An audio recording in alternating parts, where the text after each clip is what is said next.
laser and hub cleaning. Dab a cotton tip in alcohol and use it to clean the hub while spinning with your fingers.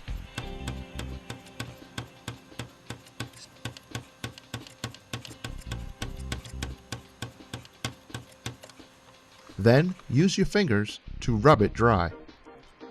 To dust the laser lens, make sure the cotton tip is clean and free from any stray cotton strands.